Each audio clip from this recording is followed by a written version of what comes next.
What is going on, everybody? Welcome back into it. I can call this MVP Sports Live. I haven't been able to say that in months, but I'll call this MVP Sports Live. My name is Jake Neverman. I'm here with my co-host Dave Oster. Your beautiful co-host, Dave Oster. Yeah, sometimes. I only answer to that. Okay. Well, yeah. Okay. Beautiful, Dave Oster. You like Thank that better? It is. It is. Thank you, Jake. How are you doing? I I'm never my asked you. You always ask me. I'm doing great. How are you doing? my brain's mush right now. Long day at work, car shopping, long day. But now we're here talking about the NBA draft because that's just what we love to do. Yep. Before we get into that though, housekeeping. Ricky doesn't get mad at me in my ear. Down below in the description, check out you can become a channel member for just I think $1.99 a month, and you can also join our Patreon down below and get videos a week early on Patreon than they are live on YouTube. There'll be so much draft content coming out, season previews coming out, summer league videos coming out, all that. Some of them will come out on Patreon a week early, and then also down below, check out our Discord. It just went live today. We reacted to our Discord mock giraffes. Some were good, some were not so good. We didn't hold back. We were not as kind. But No, I was Jake. I was nice. Okay. okay. This is my family I'm talking to. I'm not gonna pick on them that harsh. As we were just talking before we went live about your family, I don't buy that. So I mean, it's okay. No. It's okay. No. I also see the whiteboard still not up, so Dave is back in the insane asylum again. Is it? Yeah, I needed the space back here. So what we're going to be doing today is where we're going to start out. Hello, everybody in chat who's already here. What we're going to start out is reacting to some of our big board, some of the comments that we got. Also in the comments, we're hearing about people talking about the Memphis and Pelicans. We just recorded a video. It will be going up either tonight or tomorrow night. Better be tonight. I'm gonna make Ricky not sleep, and it better be up tonight. It'll either be tonight or tomorrow that it will go up. Me and Dave talked about the Pelicans and the Grizzlies trade. So that'll be a short Ricky's editing right now. It's just a nice 15-minute video of us talking about both sides of the trades. So we will not be discussing that today. We'll just be talking about the draft and some questions that we got from our big board. So Dave, do you want to start? There's really two main prospects that were asked about. Do you want to start at the top of the draft or at the bottom of the draft, like second round? I'm good with second round. Let's start with the more obscure. All right. So Christian Garrett, shout out Christian Garrett, posted on our big board. What about BJ Boston scares you less than Zaire Williams? He's smaller, less athletic, and a worse playmaker. I mean, it's a fair question to ask, and I can't recall which one of us said that. To be fair, I'm not looking at my big board right now. You? Probably me. I was just saying, because I thought I had Zaire over BJ Boston personally. Yeah. So just from my side, I don't disagree with any of those points. I think Zaire is someone who did not have a great year in college basketball. Like, he never got it going, but he's still physically there. BJ Boston's someone who has got physical upside, but he's not there yet. And what he showed on the court was not great. And then obviously the tragedy in this offseason. I don't know how any person is going to come back from that the same. So I would not bet on BJ Boston, but again, you always root for the upside, you know? So the only part I disagree with is the worst playmaking. I think they're pretty equal in that department. And the major thing that factors into this is Kentucky guards in drafts are somebody I deserve. I refuse to underrate them or overlook them coming in the drafts. And I think BJ Boston and Zaire Williams are about the same. I think they're differed by one or two spots, really, if I was thinking about it in the second round. So I don't think it's as big as a difference. And I don't think that BJ Boston scares me.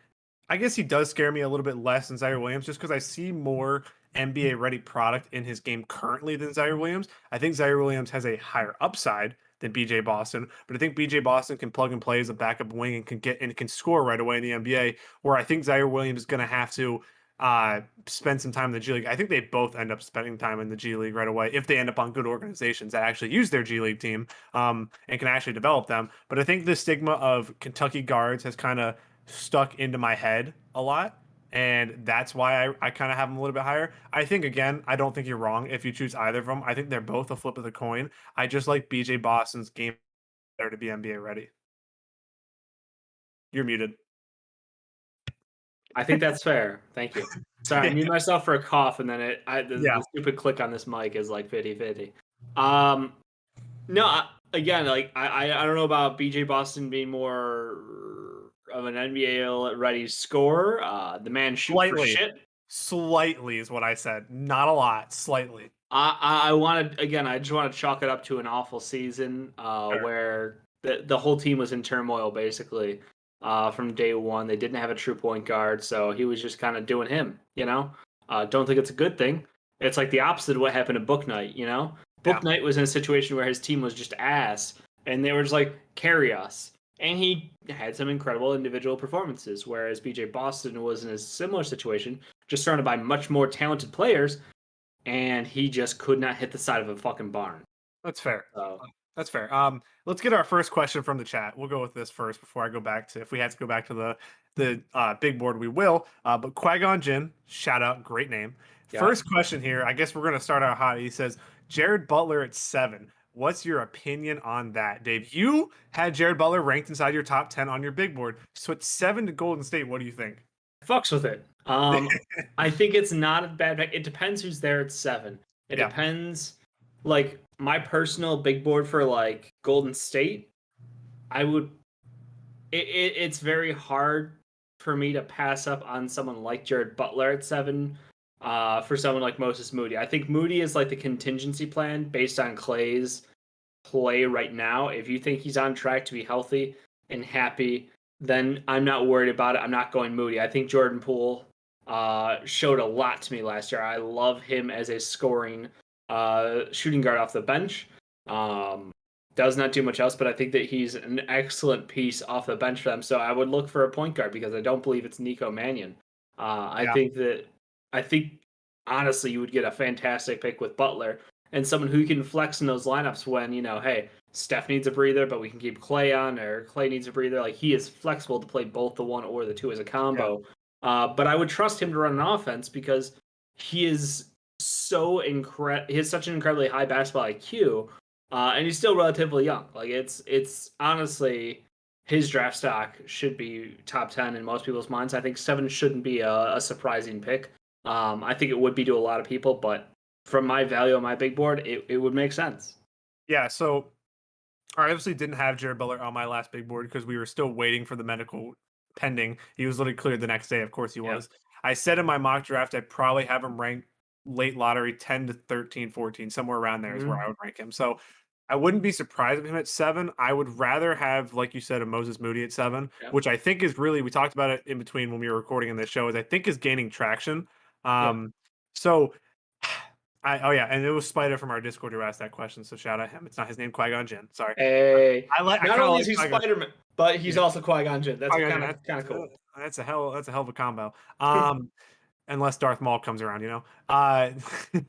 best villain in all time of Star Wars. Just a little quick debate there. Oh. Darth Maul. No, sorry, second best. Why Darth Vader? What am I saying? Darth Vader and Darth Maul, 2 best. Back to because who had a double? Who had a double set? Who had a double set of lightsaber? The double saber was fucking game changing. Don't get me wrong, but like, are we talking like extended universe? Are we talking just the movies? That ends up so many different things. So we won't get into that. Bangers, all bangers. Even the worst ones are still amazing. Like Count Dooku versus Yoda in the Clone Wars. Back to the big board.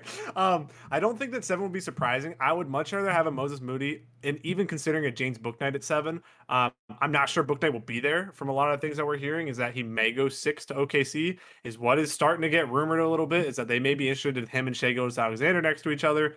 That's a rumor. I guess that kind of leans into OKC a little bit. You could just say, look, it seems like top 5 are chalk at this point. Can we just lock that in because we've seen the rumor supposedly of the Pistons turning down Shai and a pick. I'm blowing it now. Shai and a pick and 6 were offered supposedly. It was not a credible source, so it was a source so far. But still, the point is that it was thrown out there supposedly, no deal. At that point, you have to go. They've got the war chest. They're not Danny Ainge.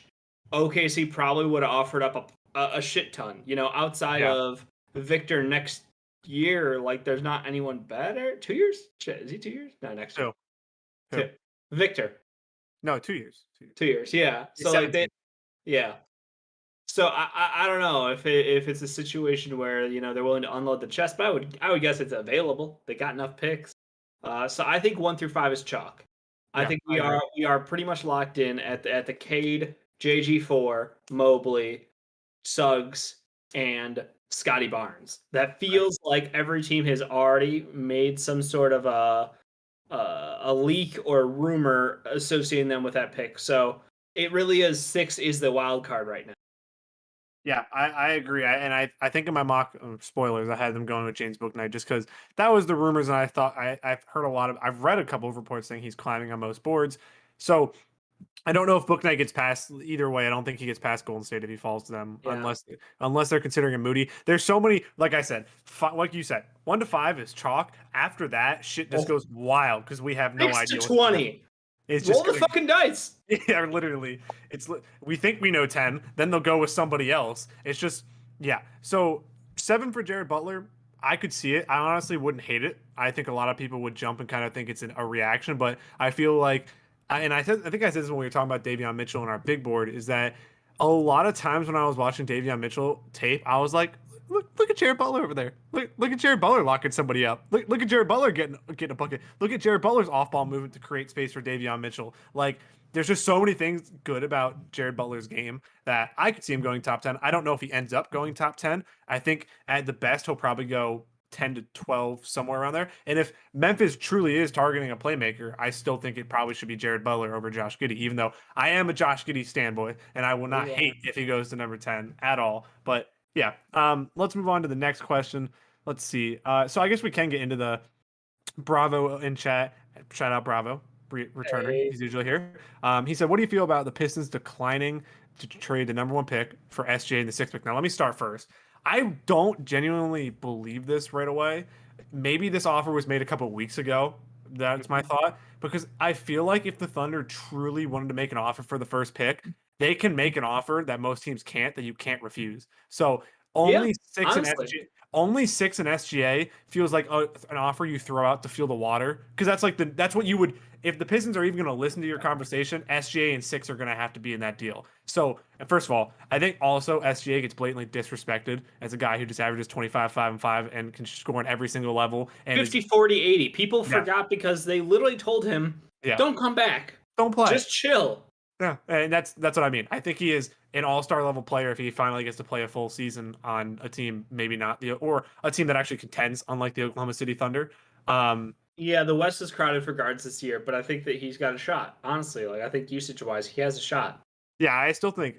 Also, I'll just get a little bit dirty here that if SGA truly is available for trade and the Memphis Grizzlies just move up to 10 and they just gain another first round pick next year, just make a war chest offer to Sam Presti because John Morant and SGA would literally be Oh unstoppable my! for decades.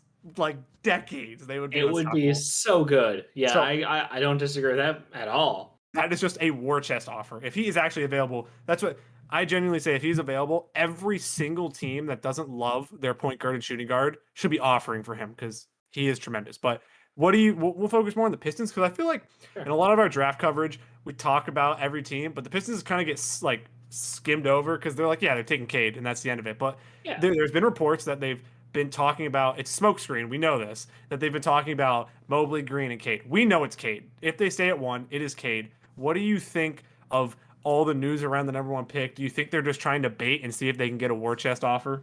Yeah, they're absolutely looking for 4+ firsts and a upside star player right now. Like they Yeah. are just seeing, can we get, can we get OKC to unload? Can we get Houston to unload? Maybe even the Cavs, like, Colin Sexton and 4 firsts and Larry Nance Jr. And like, let's just keep adding on and see, like, can we get that kind of a deal out of a team? I think there's genuine interest for that, but it would take so much to get them off of Cade because, again, the thing to remember is you're not just getting Cade Cunningham. You're getting Cade Cunningham on a salary that is incredible. It is a rookie deal, which is controlled for 5 years.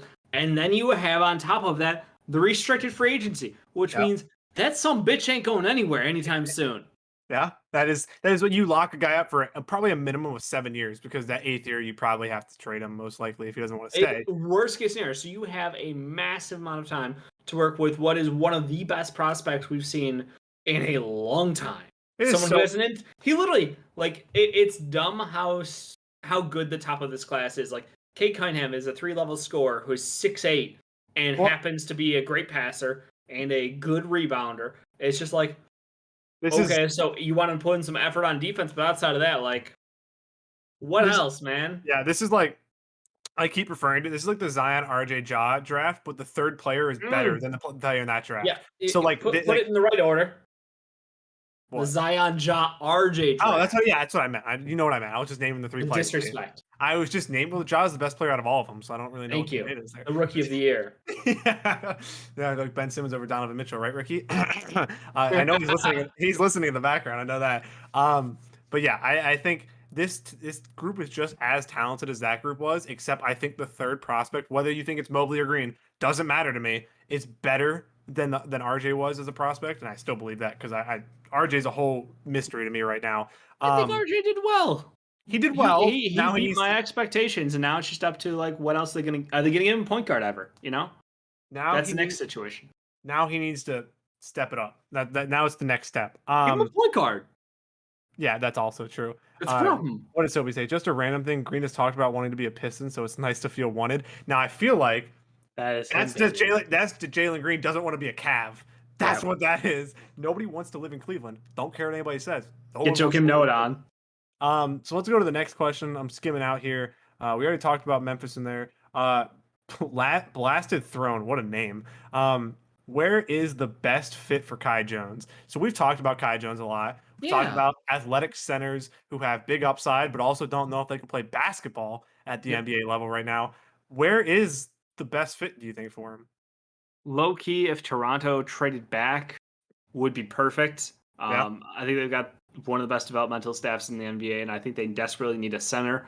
And I think that he would be a great complementary piece. But realistically, there's only a couple teams. Sacramento at 9 is one of them. We joked that the pick is Franz Wagner, unless the pick is Franz Wagner, It's Franz because that's who Wagner. you should take. Yeah. But there is also the consideration that, hey, Sacramento is, in my mind, the first spot that could go for Kai Jones. After that, Charlotte, if they want to go bouncy and upside. Sure, I'm not in love with that fit, though. I think you have to look for a team further down. Like, I would. Yeah. I would. Yeah. Sorry, you threw out a team. I just want to throw out. I Yeah. really do like San Antonio fit. I know that Really? we're talking about a good developmental staff, talking Yeah. about a team that really does need a franchise center, big upside center. Jakob Poeltl's been very good for them. He is a very One good of the best center. defenders, rim Yeah. protectors in the NBA. Very good, and that can help Kai Jones learn because Kai Jones is an athletic freak. If his offensive game can just grow a little bit, he can have great rim protecting upside along with his offensive potential. Because his shot, it's not good, but it's not broken. So it's not like you have to rework all his shooting mechanics. And you go to a team in San Antonio that is one of the best developmental staffs in the league. You don't really know. The only problem with that team would be the spacing as of now, just because and in the mixed timeline, because you don't really know is Jonte Murray going to be on the team, Derek White going to be on the team, is Pop. how long is Pop going to be there? But even if Pop leaves, their developmental staff is still there. Their organization is built from top to bottom. It's not just Pop like people have made. But yeah, if you were to name other teams, I was just going to throw in San Antonio there. I think that the easy answer is you look at Okay. OKC sitting there at 16, and you go, well, Yeah. that's the farthest he would fall. Oh, I mean, in my mock, you might have fell way farther, but 18 to OKC, might have fallen way farther. 23 to Houston. That's where I had him going. Okay, so but that's the range. It's that like he could go late lottery at the highest, and you'd really have to fall in love with him. Which I've heard he's a good kid, but like I can't watch Texas tape and say he's a top 10 prospect. No, I agree. I agree. I think that best case he's a late lottery, and you're taking a flyer on him. Like when you watch him versus Jackson Hayes, same Texas system. Watch what they did on the court, and again, Jackson played more center traditionally, where Kai played the 4 because they did have. I'm blanking on his name. The Jericho Sims on Texas. Like they played Kai at the 4 more often, because of Jericho Sims, and like Kai might start as a 4 in the NBA because of his frame.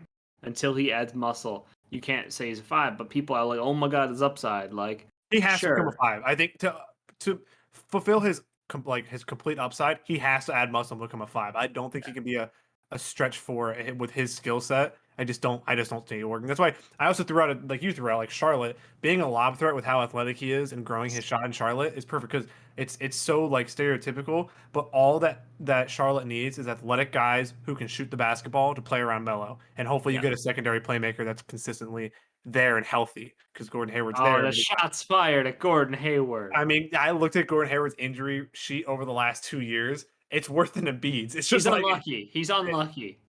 I know a lot of guys are unlucky, but he's consistently unlucky, so he's unreliable, and he doesn't fit their timeline. We knew this. And Yeah. LiAngelo's signing for their summer league team, so you know he's starting next year. Lonzo's going to come and it's going to become a family business. Might just What happen, do you? but I was going to start. If Lonzo does seriously sign with Charlotte, could you see Gordon Hayward in a sign and trade to New Orleans, and there's your secondary playmaker? I low-key would love that. I know. That's what and if Brandon Ingram love moves, that. then you can like. Okay, sorry. Back to the draft. Kai Yeah. Jones. If you had to name one team, I'm going to go with San Antonio. Who would be the one team that you name? I'll go OKC. I think that he'd get the minutes. I think he would get the time, and he fits the timeline. High upside pick. If he's there at 16, 18, I think those are both totally within reason to take Kai Jones. Fair. Also, another spider, you're just bringing up all my favorite prospects, so we're gonna talk about that too. He said Usman Garuba at 8. Let me start first. I don't know if he would fit exactly in Orlando right away. His Mhm. like we said, him and Jonathan Isaac defensively. Oh my God, that would be scary. I'm not sure his floor spacing does have to improve. He is a stereotypical like what you want to play as a 5 is what he is like going future in the NBA. If you're going to go small ball 5, you want him. I believe his wingspan's like 7'2". I could be wrong. I think it's something like that. He's 6'8" with a 7'1" wingspan. I Yeah, think that's what it was. So like he is literally what you want. We talk about Scotty Barnes and we talk about prototypical small ball 5s in today's NBA. That's where we think. But what? Oh yeah, you go. But if you're taking Barnes at 5, then you can't. It makes no sense. No, you yeah, can't. exactly. That's why Barnes is already seemingly locked. They the rumors out of Orlando are they absolutely love Scotty Barnes. They're enamored by him. They think that, and that's a crazy thing to me. I'm going okay. So you just trade for Wendell Carter Jr. You've got Mo Bamba. Yeah, like both of those guys are gone. So like, are we gonna see a Wendell Carter to Toronto for trash deal coming up? Are we gonna see a swap? I'm curious to see maybe the Mavs would get involved, looking for a center. I'll take Wendell. No. If Dwight's not staying, I'll take Wendell. No. Thank you. No. No, I think I can't. As much as you want to put him there, you can't because I think Chuma Okeke is a better player than he is. With Scotty? No, then Usman Garuba. Yeah, it doesn't make sense if you're going to take Scotty Barnes at 5. You can't take him at 8. It's the same thing twice. It's a redundant pick. That's what we talk about. But we like not redundant. They're different players. Before people get fucking aggro on you, like no. I know the profiles that they would play for Orlando overlap, so that does not make sense to me. If this was in separate drafts and you saw somebody with a higher upside, like we saw the Sixers take center after center until the one works out. That's what Orlando does because Mo Bamba, Wendell Carter. I don't think either of them are in their long-term plans. They did that Bulls trade to get the picks. That's why they're sitting with 2 top 10 picks now. Yeah. Thank you, Chicago. We got an all-star center. I ain't complaining yet. Yeah, still no playoffs. COVID happened. Sorry. Okay. Well, you lost 4 in a row before that. Are we gonna get to the playoffs? We're gonna win in the playoffs? No. No, you're not gonna do it this year either. Maybe. So I think that also brings us into Kings fan sneak. Shout out. You're always here around. I see your name. Shout out. Kuminga. I think if you're taking Scotty Barnes at 5, Kuminga at 8 makes a lot of sense. If you're going to take Scotty Barnes, who I consider a safe pick because he will find his way to the NBA and play for a while as long as he stays healthy. I genuinely believe that. You still need with this team a star wing next to Jonathan Isaac because I think Isaac plays the 4 and whenever they actually figure it out. And you still need now. When I pick Kuminga, Dave, don't shake your head. Where did I have him on my big board? Not in the top 10 because I wouldn't take Kuminga. Same. Could you see the Orlando Magic taking Kuminga at 8? I totally could. I think that they would be likely to take Kuminga because of his measurables, because that front office notoriously came from the Bucks, who for years favored guys with incredible measurables. And then as soon as they got to Orlando, guess what? Mo Bamba became an infatuation. They started going after the same prototypical players. I think that they need to get someone who is a scorer. I think Kuminga didn't prove that he could be an efficient scorer yet. He scored at a below average rate in the G League. His numbers weren't incredible. His defensive IQ was god awful at times. I just don't love him as much as I thought I would.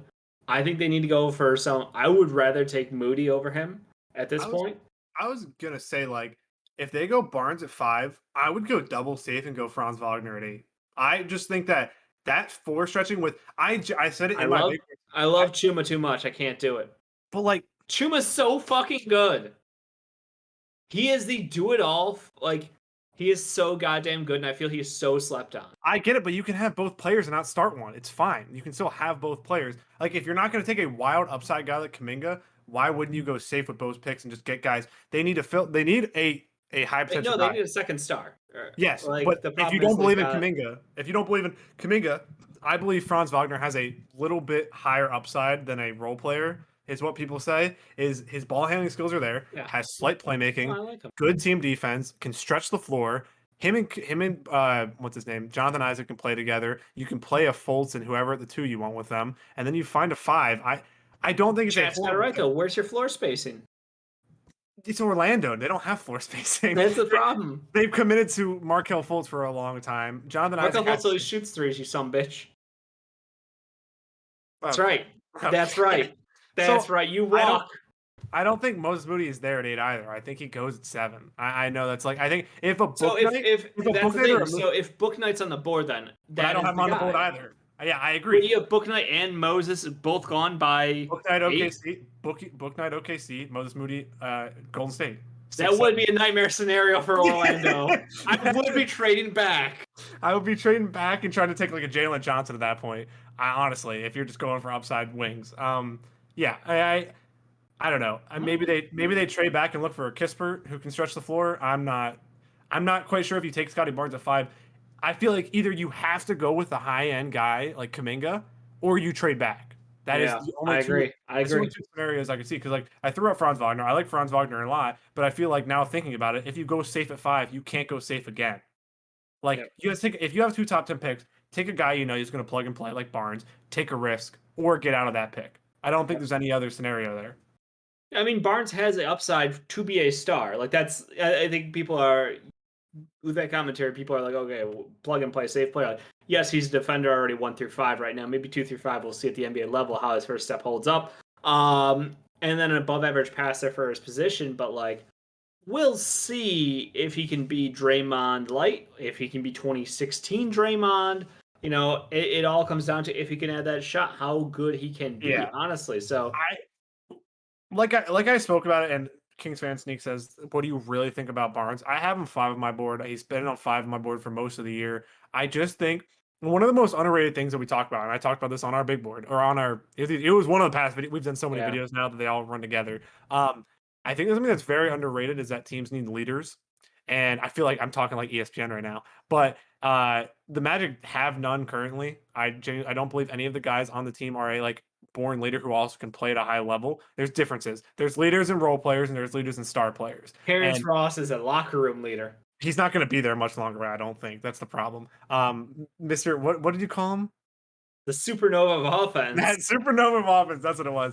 I think Scotty Barnes plays with such a electricity and such passion and such like emotion when you watch him. Like when he dunked over somebody this year and he just stood out of the basket and was like and just dancing and screaming in people's faces. That's something that fans want. That's something that fans like. When I watch Joel Embiid and he starts shimmying on people, like that just gets you excited and gets you like in tune with the team. That's something that Scotty Barnes brings. That's what he does. Now, is he ever going to turn into a star player? That's the question at 5. Do you think that is this almost it's reminiscent to when the Hawks took DeAndre Hunter and people thought that it was a safe pick because he was just going to turn out to be a role player? And guess what? He's turned into way more than that. So maybe they know more than we think because Scotty Barnes on the outside looks NBA ready. Everything outside of his shot and if his passing can stay consistent in the NBA. If his shot grows, what is his ceiling? Yep. Like it's disgusting. Yeah, that's the thing. He is an every tool kind of guy then. So I agree with you. I think that you go if they're going Barnes at 5, which seems like a lock, then yeah, nightmare scenario. You could end up with Kuminga at 8. You could trade back and try to add value in a pick where we talked about shit. 7 through 20 is about the same value in a lot of people's minds. There's not a big difference as far as these prospects go. So if they wanted to move back, they wouldn't blame them. Well, yeah, and Kings fan sneak says, "Why do you have him at 5?" I have him at 5 because I think he's the fifth best player in the draft. Dave didn't have him at 5. You had I him did like not. where did you Much have him? lower. Yeah, Lower. like 14. Somewhere in there.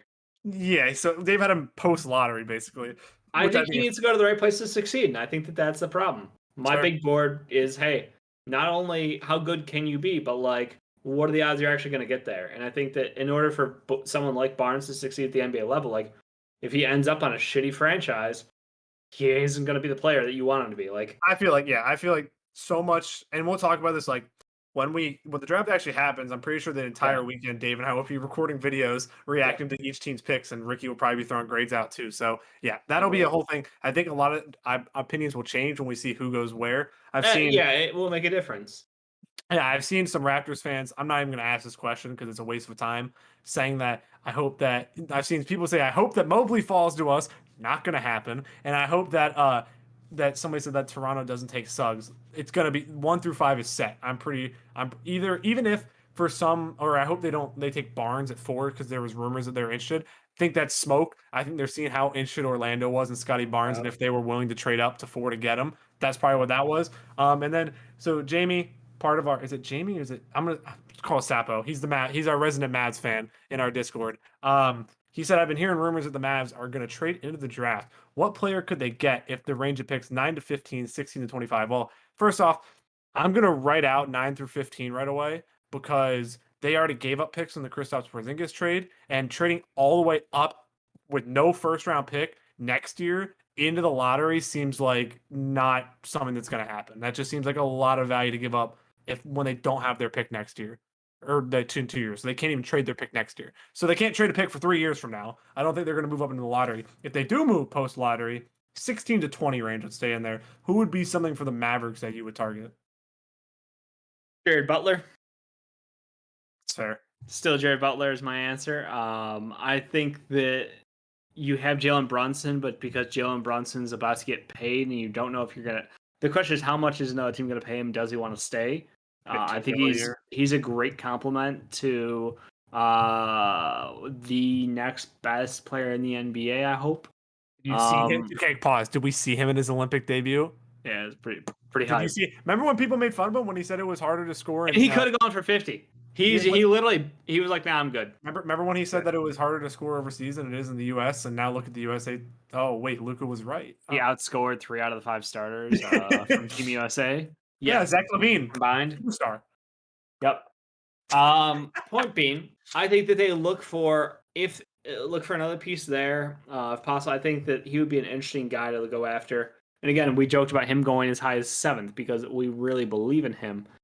But if we're being honest, like in the range that they could get in that like Yeah, he's there. late teens to to 30, Three basically, guys. like It's 3 guys. you got 3 guys. It's I was Jared gonna say Butler. like It's Jared, and this is you have to think okay, if Jalen Brunson is leaving, that is the if whatever they know probably already if he's staying or going. That's my yeah, assumption.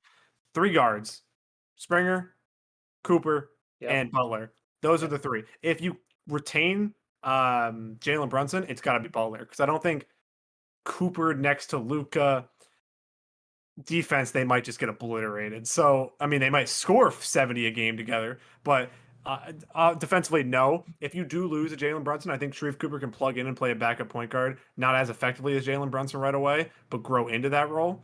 I don't think that you're starting Sharif Cooper next to Luca, which is why he would be a backup point guard, Dave. That's why you go out and get an Eric Bledsoe, and then you start Eric Bledsoe and you bring Sharif Cooper off the bench. You can actually give Luca a rest and not have to do playmaking for the entire team, which was the main problem last year. But I also think the Mavericks shouldn't be they should be targeting a guy like Eric Bledsoe because unless they're going to go after Kawhi, which is a rumor that's kind of been debunked that most likely he's staying with the Clippers. You don't spend all your money in free agency this year with the free agency class coming up next year. I know there's this instant gratification that we always talk about with teams and yep. fan bases and all that. Luka's going to sign a 5-year contract. You have 5 years to win a title, or at least contend to win a title. Like don't spend all of your money now and have a future outlook on the team that you actually have money to spend next offseason. So, guy like Eric Bledsoe, who, like we talked about in the Grizzlies video before we recorded this, is basically an expiring contract, is like the perfect guy to plug in for this year and still contend for that middle row of playoff seeds. And then next year, spend your money in free agency. I have two different names on the other side of things. Yeah. Say you're confident Brunson will stay with the team. Usman Garuba if he falls. Oh, yeah. And Kai Jones. Yeah. I mean, there you go. I like JT Thor more than Kai Jones. But I think that they're looking for an actual big because Kristaps sucks right now. The sad just said that I've heard the Kings want to go win now and trading 9 to get KP. They're not giving up 9 to get KP. It sounded like your boy Bagman was going to move. No, wait, Bagley is not my guy. That is Retro's guy. Bagley is going to move. So if they're going to give up Bagley and 9 to get KP and what do you look like? If I'm the Mavericks, I'm like run up that card and be what is rookie sprinting to the stand to get that trade through? Yep. Yeah, I just think that's terrible. I get that Porzingis had a very bad postseason. He still had a very good regular season. Let's get it passable good. Let's get it right, gentlemen. It's you run that ticket up to the podium. Run the ticket up to the podium. My sources are telling me you run that ticket up to the podium, Jake. We know Ricky's not running. Come on. Yeah, I also think I don't think you give up the value that you do to get up to this pick. But if a Duarte is there, he is literally a plug and play next to Luka. He is a good finisher around the rim, can put the ball on the floor. He's just 24, so that's where he's already 2 years old, 3 years older than Luka. Yeah, but my point is though with him is that you get a great role playing wing in his prime years on a rookie contract. That is like, I'm sorry, it's not a bad thing. I don't. Yeah. And I'm saying in like the row of like 15 to 25, he's not getting paid exuberant amount of money. I just think it's what blasphemy? Oh, I think because it's a Kings fan and a Mavs fan talking about the trade because they were talking about if I'm the Mavericks, I would rather just stay put and get Franz Wagner, pay him a rookie deal instead of paying KP $30 million a year. Yeah, Kings. Yeah, sorry, did I say KP? Let's see if we have any other questions here. Anybody have any questions? Shoot them at us because I guess Usman Garuba. Where else do you think would be I guess we did the best fit for Kai Jones. We can do the best fit for Usman Garuba too. Yes. Just yes. I mean, just okay. I can go team by team if you want me to. I mean, in my mock. Okay, I'm spoiling this, but in my mock, I said at the beginning of the video I try to keep personal bias out as much as I can, but it does seep in every now and then. I 100% had Charlotte going with him at 11, just because him and LaMelo with his defensive upside and his rim protecting ability, and him and PJ Washington switching out playing small ball 5 for that team, and Usman weak side defender, yeah. Usman playing the lob from LaMelo, I just like look. All I picture in my head is Usman Garuba swatting somebody, pinning somebody's like layup against the backboard, sprinting all the way down court, and then grabbing a lob with one hand from LaMelo and just yamming it. I have that picture in my head. He's not that athletic. Okay? No, but he's wingspan. No, but I'm saying his wingspan. He can just grab lobs from anywhere. I think realistically, yes, he could go as high as 11. I think that's as high as he goes. I don't love him to a team like the Pacers unless they're moving on from Miles Turner, which has been rumored but hasn't been completed. Golden State don't love it. Washington, goddamn no. OKC, sure, it's OKC. Literally throw a dart at the wall. Yeah. New Orleans, fuck no. OKC again, of course. New York, that's the interesting one for me because I'm like, I look at New York and I go, I love Mitchell. Big Mitch Rob is great. But he's a free agent. How long is Randall there? And are you going to re-sign Nerlens Noel? That's the question. Like, because you have Tom Thibodeau, are you just in a compete mode? In which case, I'm not going to take a young defensive guy because I want to compete for a championship. There's been talks. We all thought that with Obi Toppin. Sorry. No, yeah, you're good. There's been talks about them taking 19 and 21 and trading up. So maybe they're targeting. So I don't know who they're targeting, but somebody along the lines. I need multiple firsts to take KP. That's not happening. So nobody's giving you multiple firsts to take Kristaps unless it's trash first round picks, which maybe. No. You want Tobias Harris? Everybody wants Tobias Harris. No. We talked about Giddey and Memphis already. Soapy says, what is the likelihood the Pistons trade back into the first with their 3 picks and either Josh Jackson or Corey Joseph, I would assume, would be in the trade, is what he means by that. I could see the Pistons moving back into the back end of the first round. I could see that. I think the interesting part is actually, I think, is I'll bring up my own team, is there's been a lot of rumors about the Sixers moving out of the first round. Maybe a guy like Corey Joseph who can step in and play a backup point guard. They already have George Hill, but rumors are that he's probably going to be on the move because he has a $10 million contract or non-guaranteed salary. So they're probably going to use that as a salary filler to get a better player or something like that. But yeah, I could see the Pistons moving back in. I guess wing help would be what they're targeting. Because, I mean, Steak Bay, Josh Jackson, you're going to have Cade. Besides that, wings. Am I missing somebody? No, you're exactly right. Sekou Demboy is dead. We don't. Oh, he's gone. He's gone. You think what's his name? Why can't I think of their coach's name? Toronto coach. Dwayne Casey. Dwayne Casey. Couldn't think of it. He hates Sekou. It's proven. Come on, it's proven. We already know it. Yeah, I think. Which team in like 20 through 30 needs 3 second-round picks? I mean, the Clippers just love their second-round picks. Jerry West would be like, "I pluck you, and I pluck." How far down do we got to go? Like, could they still get Trey Mann with one of those picks? 37. That's probably a little too low. Not, and they wouldn't. Maybe the Pistons give up a future pick that they own. I don't know exactly what the picks. Yeah, I don't think 3 seconds will get you in with any of those teams specifically, because it's like Lakers can't afford to. They need to get a guy here, or that's being packaged with talent to get them someone. Houston could move one of their picks if they're getting Houston, value. How many fucking roster spots do you think Houston has? No, but not current. They have 17,000. I'm not saying with their current picks. I'm saying the Pistons will have. If the Pistons want to move into the first round, they have to give up future value. There's just no shot they're getting back into the first round by no team in this range. Maybe the Nuggets want 3 second-round picks. Yeah, okay. I was gonna say maybe the Nuggets. I don't think the Clippers don't have the roster spots if they're gonna bring back most of the guys. 37, 42, and 52. Now there are some established guys you could get in that range who could probably help out. But what about Brooklyn? They need more help. They need bodies, and it is dirt cheap. They need bodies, and they can't spend the salary cap on a first-round pick. If they somehow got like Grimes, Livers, and Henry or some shit like that, like Wieskamp, bro. Oh my god, Wieskamp. Just buckets. Give me Grimes, Livers, and Wieskamp. I would do that deal. Yeah, I agree. I think Denver, Brooklyn, and honestly, Philly's going to listen to any offers because they're going to want veterans now that can help. And I don't think they're going to be taking the pick at 27 unless they're picking for somebody else.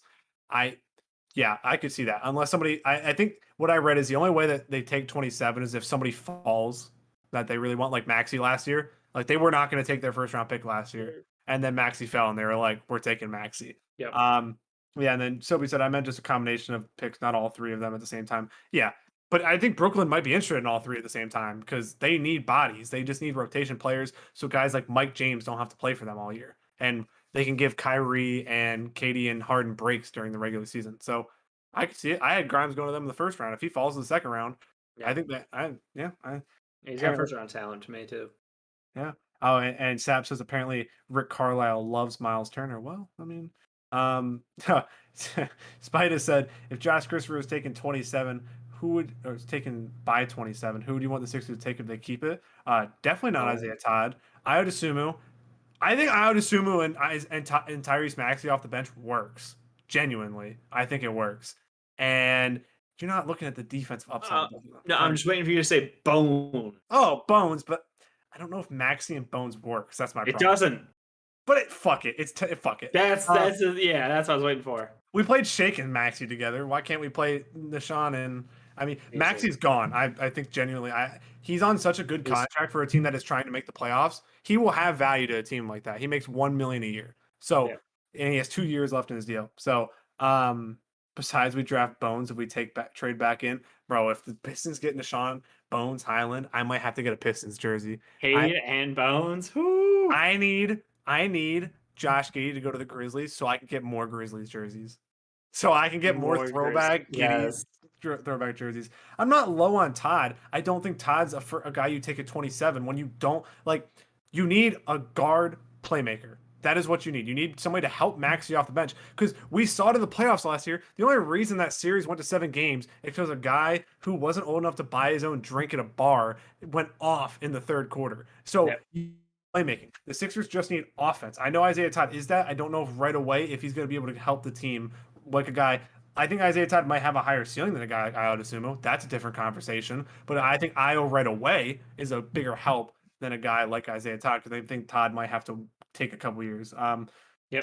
Charlie Bowman says, serious question. How many teams in the league can commit 12 to 15 shots and high usage rates to guys like Trey Mann and James Bouknight? What are they contributing when they aren't getting high usage rates? I mean, there's a lot of teams in the top 10. The Golden State Warriors, surprisingly or not, can offer 10 to 15 shots a night because their bench unit needs it. And and load management is going to be on full display next year with every team, with how condensed the season was. You have the Olympics going on, and then you have another season starting right away. I can count. Let's see. Detroit can offer you that in the top. Well, he said for who was it? For Bouknight and Trey Mann. So early first, late first, maybe. Yeah. So OKC can do it. Golden State can do it. Orlando definitely can do it. Sacramento, Sacramento can because Buddy Hield's probably going to be gone if he's traded. Yeah.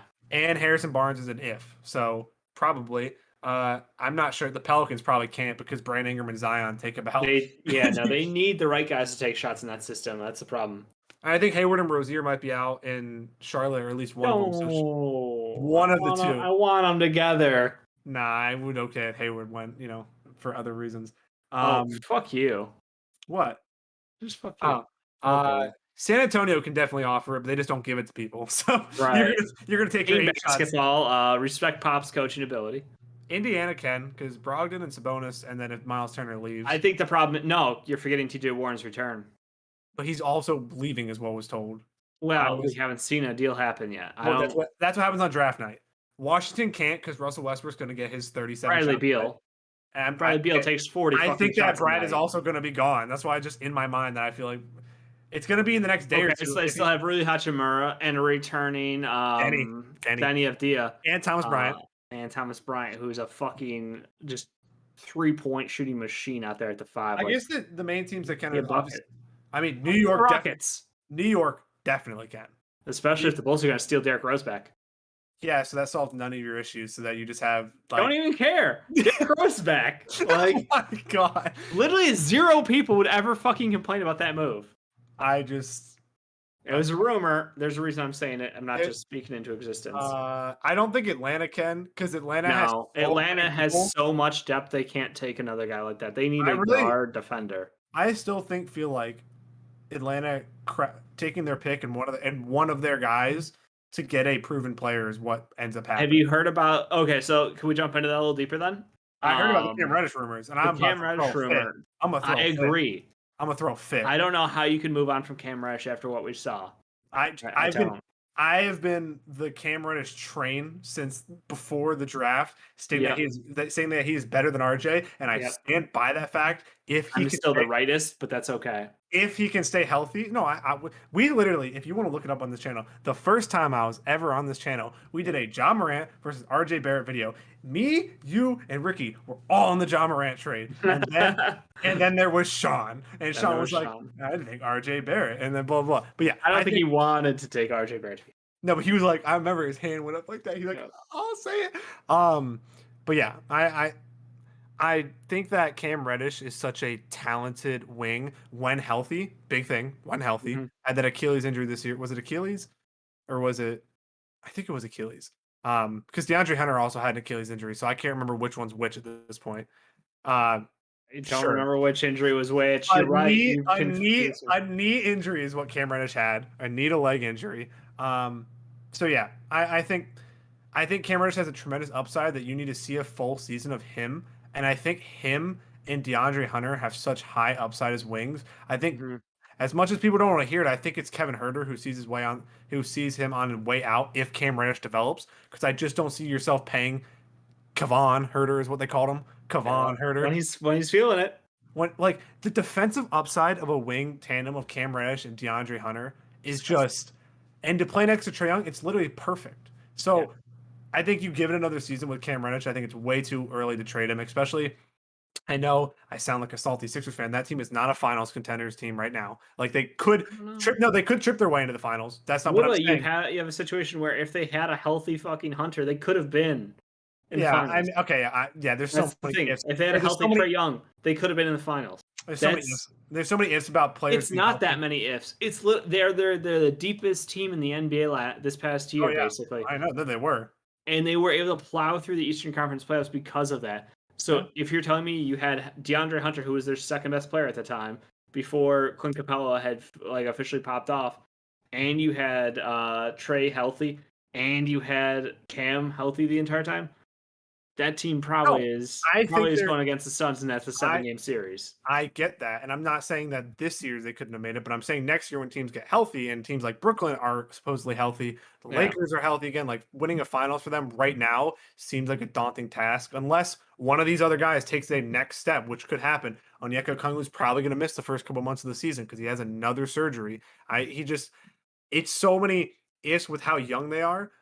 They don't have there's no rush. They need the second guy, and that's what you hope one of Cam Reddish or DeAndre Hunter can step up and beat. That is what you hope. I know John Collins is supposed to be that guy. I don't think John Collins is that guy. I think he's a very good NBA player. I just don't think he's like the number 2 option on a winning team. Yeah, I love the Hawks upside. They have so much good young talent. My point is, I don't think you need to rush it by trading a Cam Reddish and trying to get a proven guy right now. Maybe if you can tailor 20 and one of your lower end guys and trade them, then I think that makes more sense. But yeah, do you have any questions? Do you have anything we haven't talked about that you want to talk about? There was a shout out question about Delarno Banton, and my answer is no. I've not followed him. I literally just did a quick Google search. 6'9" Canadian guard. How old is he? I can't. 21. So he was at Western Kentucky, transferred to Nebraska. I can't really speak on him too much. I apologize. If I had to guess at this point, he decided to stay in the draft. I would say he's likely going undrafted. Oh yeah, I think he's probably going to be a somebody who's going to be an undrafted free agent and bust his ass in the G League and be a Raptor success story in 5 years probably. Spider said realistic for the Lakers at 22. Cam Thomas, Cam Thomas, Cam Thomas, Cam Thomas, Cam Thomas. Did I say Cam Thomas? Because like literally just solves their one of their scoring issues. Yeah, he's a good fit. I don't have a problem with that, and I think that he looks good. Similar colors, LSU going over there to Lakers. I think it's not a bad comp for him. Yeah, it's like when Ben Simmons was at LSU and the Lakers got the number 2 pick. Oof, that's tough. Instead, they got the better player. Okay, and that's where we're gonna end the show today. Dave, any final thoughts before we go? No, I think that there's a hype train. Should the Lakers get Jalen Johnson or Duarte at 22? Jalen Johnson probably won't be there. Duarte probably also won't be there, unfortunately. If one fell, I would take Chris, though, over Jalen Johnson. I don't got time to deal with a fucking child. I got to get a championship. I will leave it to any last questions if they're 30 seconds behind. If anybody has any last questions they want to ask before we go, because this probably will be the final time you see us. Prior to Thursday, there will be a video going up. The Memphis draft and then my mock draft will also be going up. Yes, did I have a couple players in my second round that pulled out of the draft? You're damn right I did, because I forgot a couple. But yeah, Johnson not going to be at 22. I agree. Chris Duarte, I am hard pressed if the Knicks stay at 19 and 21. That Duarte is not one of their picks. Yeah, like I feel like a guard and a wing just make way too much sense because Duarte is a direct replacement to Reggie Bullock, I think. I think exactly in their lineup. And if they can get a guy like Jared Butler, you play Derrick Rose off the bench with Quickly, and you play Jared Butler in the starting lineup, probably. I mean, yep. I don't disagree. Is your week going well? It was a long day today. How was your day at work today, Dave? I woke up at 4 a.m. and couldn't go back to sleep, so I'm pretty much done. That's fair. All right. We're going to wrap it up there. Again, we will be live Thursday night for the entire draft, first and second round. And we'll probably hang out for a little. No, we won't, because the draft will take forever. So we won't be around. Be here till like 1 a.m, probably. For yeah, you, Jake. Like that. Yeah. And then the next day, we're going to start recording, and it's going to probably be Friday, Saturday, Sunday of recording videos for all the teams. So it'll be a marathon. Maybe Soapy and Ricky will take some teams, and so they can, or We'll something leave like. Soapy the Pistons probably. Oh yeah, we'll leave Soapy. Ricky and me will do a Bulls edition. Will probably. What I think will happen is either probably Friday night. There's going to be trades for regular players. So I'm sure there will be a live show in there somewhere where we do an MVP live because there's going to be so many trades that we have to go over. Also, Patreon and channel members down below, you can get content a week earlier, and it shows up on YouTube. Check that out. Only $1 a day. $1 a month, $1 a day. Good Lord, $1 a month. We ain't that pricey. We ain't that pricey. We're not an OnlyFans. We're not women. We don't have boobs. And also down below Ricky does. And down below the Discord. I was gonna say, speak for yourself, Jake. The Discord down below. You can join the best community on Twitch if you want to ask us on Twitch. Good Lord, the best community in the world down below in Discord. If you want to ask us the questions that you didn't get to ask us today, or you're watching this after it's posted, you can go down below. You can at me, Dave, Ricky, Soapy, whoever you want. We have fans of basically every single team in the league. We're talking 24/7. There's banter all the time. Trust me, there's a lot of banter. It gets over the line sometimes. Don't take it too seriously, people. Please don't take it too seriously. And again, leave any questions down below that you have after you watch this. Maybe we'll get another mailbag post draft or something like that. But yeah, that'll wrap it up for Dave and I. Thank you, Ricky, for hanging in the shadows while editing a video. And I hope everybody has a good day. WPN.